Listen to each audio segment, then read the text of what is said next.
आज सकाळी राज्याचे उपमुख्यमंत्री अजितदादा पवार यांचं विमान अपघातात निधन झाल्याची बातमी कळली।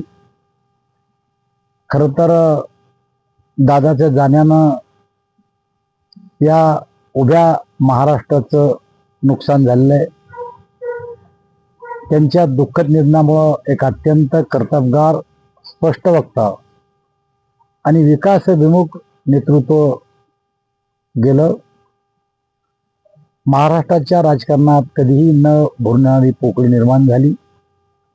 महाराष्ट्राच्या जनतेला कायम त्यांची आठवण राहील असं मला वाटतं। मी त्यांना माझ्या वतीनं, माझ्या कुटुंबाच्या वतीनं आणि जालना लोकसभा मतदारसंघाच्या वतीनं श्रद्धांजली अर्पण करतो।